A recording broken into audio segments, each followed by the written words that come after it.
Cette émission est une production de la télévision régionale des Moulins.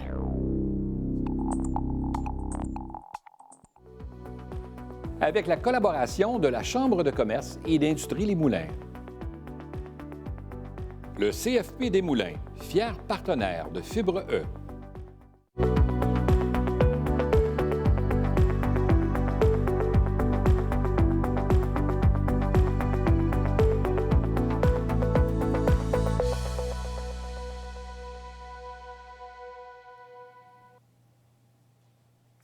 Bienvenue à Fibre E. Brasser de la bière est une utopie pour certains, un loisir pour d'autres et une carrière pour les plus ambitieux. Suivre une passion pour en faire un métier est un saut important, surtout lorsqu'on décide de démarrer sa propre entreprise. Toutefois, quelques années plus tard, en regardant le chemin parcouru, le sentiment d'accomplissement personnel est immense. Et c'est ce que nous racontera Étienne Lapointe, brasseur et copropriétaire de la brasserie Mille-Îles. Étienne, bienvenue à Fibre E. Bonjour, merci de me recevoir. Bien oui, bienvenue.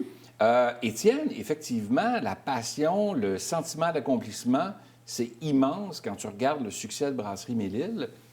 Mais étais-tu un amateur de bière aguerri qui fait que tu bois depuis ta jeune enfance et que là, c'est comme, je me pars là-dedans ou c'est pas ça pantoute? Comment ça s'est passé, tout ça? C'est le genre d'histoire qui commence avec une bière. OK. On va se mettre un peu le nez dedans. Avec une coupe de chum, puis on dit « Hey, on se fait-tu de la bière? » Oui, bien, c'est un peu comme ça que ça a commencé. Okay. La première fois que j'ai eu l'idée de faire une bière, j'étais dans un restaurant qui faisait leur propre bière avec un de mes amis, puis on s'est dit, on serait peut-être capable de faire quelque chose qui pourrait être bon, tu sais. Puis on a commencé comme ça. Puis après une bière, deux bières, on s'est dit qu'il fallait comme pousser plus loin nos recherches. Puis la piqûre a pris rapidement comme ça, là, d'avoir le goût de découvrir tous les styles de bière, découvrir les ingrédients aussi, puis de voir jusqu'où qu'on pouvait aller. Là, tu as un associé dans ton entreprise qui est ton frère. Mm-hmm. Oui. Donc, deux frères ensemble, dans la même business, dans les mêmes parties de Noël, les mêmes Pâques, les mêmes... Et là, comment ça se passe, ça? C'est pas toujours évident de travailler avec la famille. Des fois, on ne choisit pas nos parents, on ne choisit pas nos frères et sœurs, on choisit nos amis, mais en partenariat d'affaires. Puis là, je n'essaie pas de dramatiser, là. C'est pour le besoin de la cause, rendre ça un peu plus sensationnel. Non, mais plus sérieusement, tu es avec ton frère là-dedans. Oui. Comment ça se passe? Bien, ça se passe bien. Mon frère a toujours eu le désir d'être à son compte, d'être son propre patron, puis moi aussi. Puis, quand on était plus jeune, on avait ce désir-là, mais on ne savait pas dans quelle branche aller. Puis, après quelques années que je brassais des bières, que nos amis les aimaient, puis on s'est dit, bien, pourquoi pas commercialiser ces bières-là, tu sais. Fait que vous avez commencé tout doucement à brasser de la bière de votre côté, comme des gens qui font leur propre vin et tout. Et exact. De là, ça a parti, puis dit, écoute, pourquoi qu'on commercialise pas ce qu'on fait? Oui. Bien, moi, mon frère, dans le fond, il fait le côté administratif de la brasserie. Moi, je m'occupe de la production. Puis, quand on était plus jeune, moi, je faisais des bières chez nous. Puis, mon frère, lui, étudiait en administration. Fait que comme ça, les deux, on avait un côté qui se complétait. Puis, avec le temps, à force de brasser chez nous, moi, j'ai eu envie de faire le saut. J'ai quitté le domaine de la cuisine pour travailler dans une brasserie. Puis de là, j'ai pris mon expérience côté plus industriel. Puis comme ça nous a donné comme une bonne base de départ pour vraiment démarrer notre projet à nous, là. Dirais-tu que là, tu es avec ton frère. Tu as parti ça, il y a fait combien de temps déjà, là? On a démarré en 2016. 2016, là. Donc déjà plusieurs années là, derrière la cravate, là, quand même, là. Pour réaliser ça, vous avez passé à travers une pandémie, comme plusieurs entreprises au Québec, inévitablement. Là. Ça s'est passé comment, ça? En montagne russe. Beaucoup de hauts, beaucoup de bas.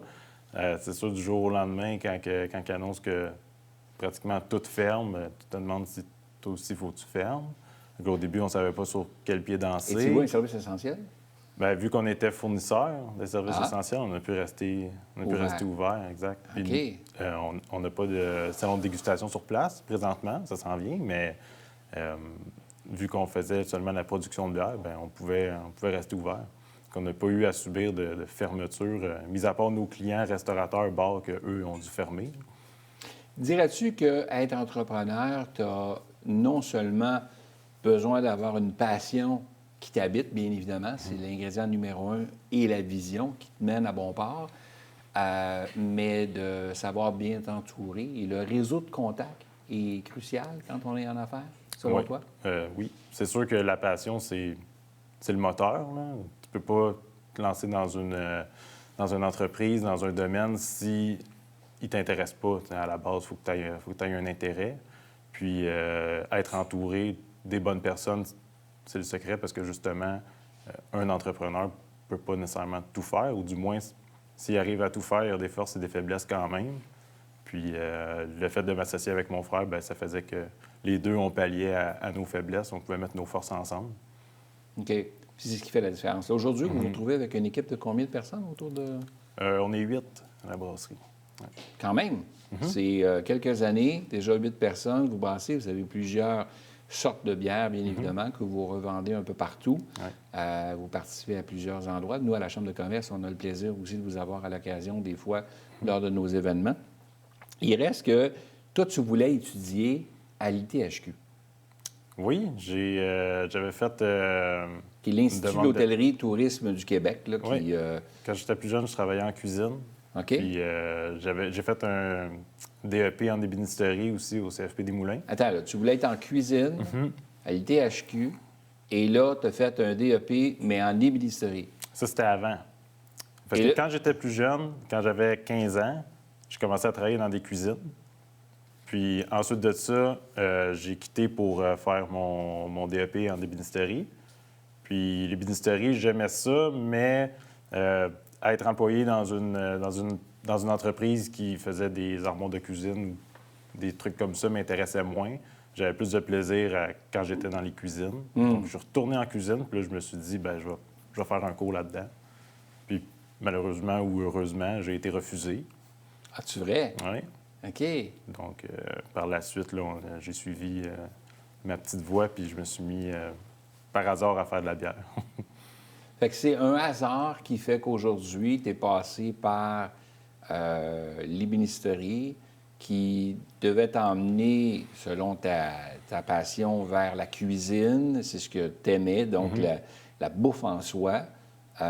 Et tout ça, ce refus-là. Tu sais, des fois, on a des refus dans la vie, puis on se dit, bon, ben c'est ça, moi, il ne m'arrivera jamais rien de bon, ils m'ont refusé, qu'est-ce qui va m'arriver? Et pourtant, ce refus-là t'a emmené à vouloir développer autre chose qui fait qu'aujourd'hui, tu es propriétaire ou copropriétaire d'une brasserie, maintenant d'une microbrasserie qui fournit de la bière un peu partout, puis tu brasses quelque chose. Tu brasses des affaires, c'est le cas de le dire, mais tu brasses de la bière qui te permet de bien vivre et d'avoir ta propre entreprise aujourd'hui. Ah, exact. Il faut savoir rebondir. Dirais-tu que tu as su être à la bonne place au bon moment? Ou tu as fait les bons choix? Tu sais, des fois, il y a des choses qui se présentent devant nous, puis, tu sais, quand le train passe, on a souvent l'impression de dire, bien, il faut que tu embarques dans le train. Si tu n'embarques pas, il va passer. Puis ça ne veut pas dire qu'il va en avoir un autre. Puis ça ne veut pas dire que l'autre qui va suivre, ça va être le train qui t'intéresse. Peut-être que c'était l'autre d'avant. Fait que quand ça passe, prends-les, tu sais. Exact. Puis des fois, je dirais aussi que vient un moment dans une vie que tu prends une grosse décision sans savoir que c'est une grosse décision.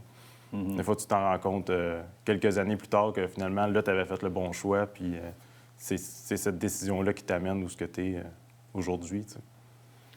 La IPA prend de la place chez vous.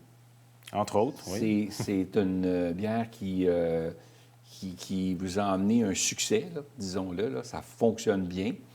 Et aussi vos produits sans alcool, parce que vous avez dû vous adapter aussi à ce qui se passe sur le marché. Il y a des gens qui délaissent l'alcool et qui aiment encore la bière, le houblon et autres. Donc, vous vous êtes adapté à ça. Là. Vous avez pas le choix. Là. Tu sais, la bière, c'est un marché qui évolue parce qu'il va avec les tendances de consommation des gens. Pour ce qui est des IPA, nous, depuis que la brasserie est ouverte, ça a toujours été populaire. Donc, c'est normal d'en commercialiser. Puis, c'est des saveurs qui sont que le monde aime, tu sais. Puis, pour les sans-alcool, c'est plus un produit de niche là, qui est arrivé dernièrement, un peu, qu'on voyait arriver sur les marchés. Puis avant ça, c'était beaucoup plus seulement les grosses brasseries qui en faisaient. C'était nouveau quand même que les microbrasseries en font. Puis on s'est mis à exploiter un peu cette niche-là là, dans notre domaine. Ça a pris quand même plusieurs tests, plusieurs recherches afin d'arriver comme à un résultat qu'on était satisfait.